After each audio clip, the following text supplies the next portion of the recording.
Hello, everybody. This is Steve the Weave, and I decided to show you guys a little behind the scenes of my Troublesome Brakevan review.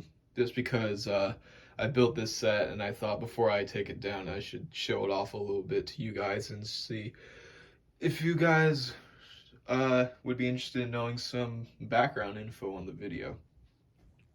So, as you can see, uh, this is like right after like the very end of the review where I did the little Percy James and the Fruitful Day parody. By the way, the Troublesome Brakevan is not down here right now on my set table or anything. It's upstairs on my shelves because it's a relic and I keep all the rare and cool stuff in my room. And I keep the other stuff down here in the basement. So anyway, yeah, as you can see, it's the Percy crash right here.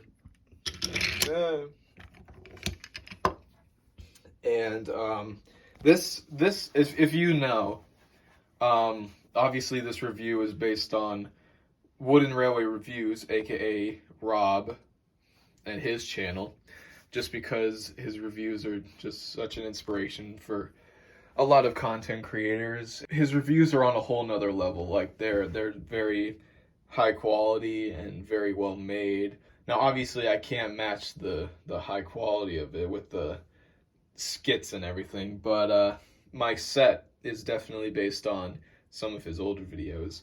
Specifically, this particular set is based on the it was featured in the Wooden Railway Rusty review, and there was another one, but I'm forgetting it. I know it was definitely the 1994 Rusty review, because in that one there was Knapford Station and the engine repair shed, and there were normal buildings in the background, but I'm using the special engine sheds because I don't really have a lot of wooden railway buildings, except for this is actually the water wheel.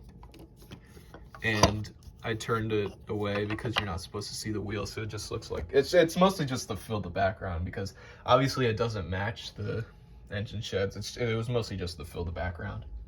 And as you can see, one of my sheds is missing the roof. It's because I got that one in a lot and the roof was missing. So I don't know where it is, but I only have 2 special engine sheds with the roof included.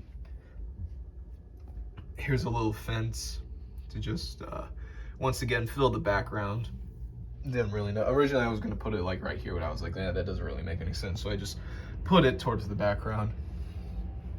And then over here is obviously the special engine shed, and in the review I had 2 gray Troublesome trucks. I don't have, this is the later version. I think this one is the like 2001 version.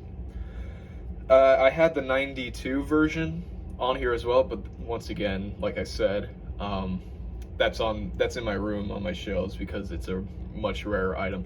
I was saying with the Flying Scotsman, because in the review you could see the Scotsman's tenders peering out of the shed as a little reference to tender engines.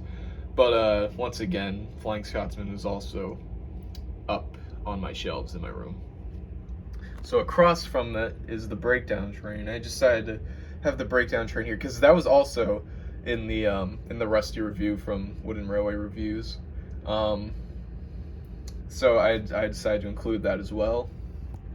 And what I did was I moved some tracks around because when I was filming the little remakes, like the Flying Kipper, Close Shave, and Percy James and Fruitful Day, I obviously didn't want to have the tracks end in the background so you can see like it's the edge of the set. So I just took the tracks from my Knapford station, put them on here, so if we take away Scruffy, then if I have like this angle, you can still see that like the tracks are the tracks are like not ending, because if I turn it like this, then obviously you will see the edge of the set. But it's all about angles, you know. Same thing with this Knapford line as well. And here's Knapford. This is the older style. This is the 4-pole version. I got this from the Thomas and Birdie Great Race Story Pack, Value Pack, which came with the Out of Puff Thomas with Annie and Clarabelle, Birdie, Sodor Bay Bridge, this Knapford Station, and some figures, I believe, as well. Here's a little bush. I decided to put a little bush there, because why not? And here as well. And then this was supposed to be sort of like a shunting yard. This was kind of based on season 1 of the original TV series, because in that you can see the little shunting yard on the left side of Knapford. I decided to add a water tower here, because why not? I guess you could say this is a reference to, this is going to be a really cringy reference, but I was thinking about referencing Train Boy 54 in his old series, because in his series he had the coal loader on the side of Knapford rather than a shunting yard. So I just decided, well, I don't really have a coal loader except for that huge behemoth, the coal station. So in its place, I decided to just put a water tower. Because, why not? Maybe Thomas could come up next to Knapford, get a little drinky drew, and then get some coaches ready. Yeah. So, once again, when I was filming the little episode remakes, I guess you can call them, I needed a lot of space. This was for Henry when he had his flying kipper, because I still have the vans right here. We put those on the track, and then we grab Henry, and then this was the angle.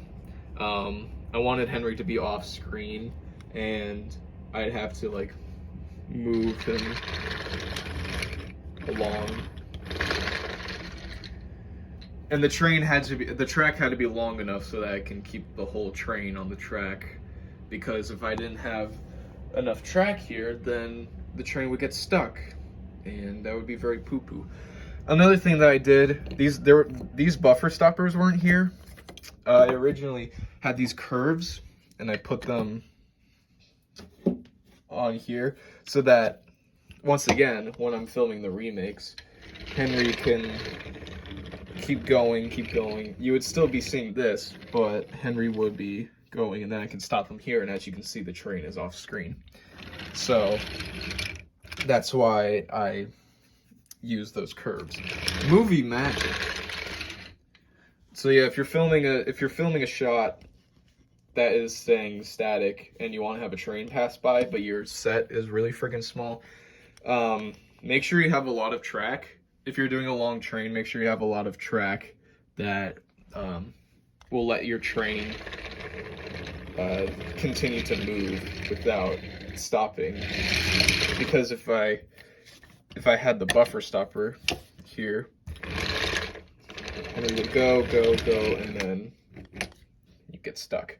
So even though the set had buffers originally, you can still take them off, because they're not going to be shown on screen until like the next scene. So you can just remove all the stuff and go along your merry way. Oh yeah, there's this bridge here. I recently built that. It's a Metcalf kit, and I didn't really have a place to put it in the basement, so I just thought, why not? Because it's kind of like a background.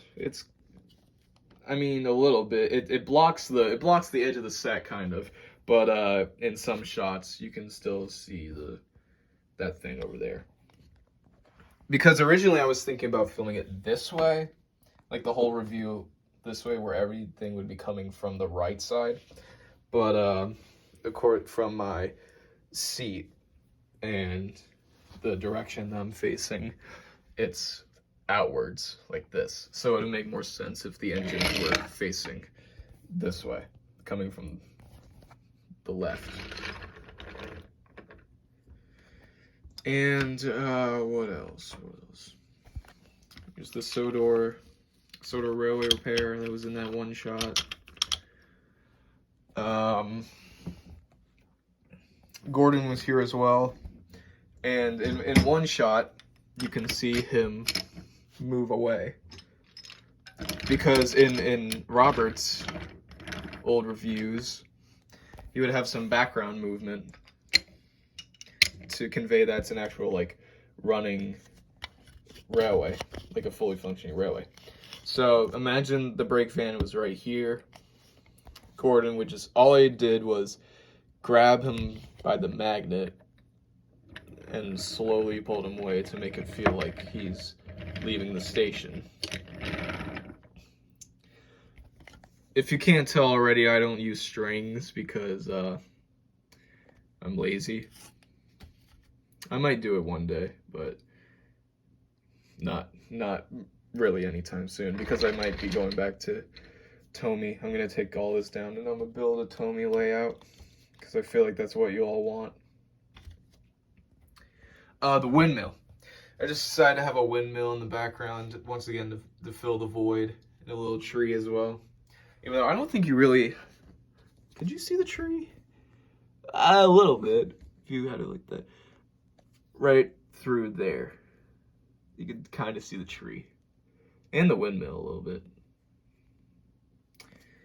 And another little behind-the-scenes thing. I use small... Or I just use Tomy risers as a tripod.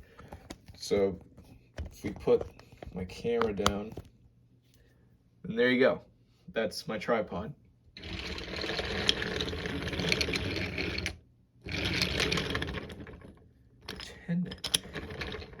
I do have actual tripods, but they're very hard to attach because they're the kind where you have to like stretch it and then it'll clamp and lock your phone in.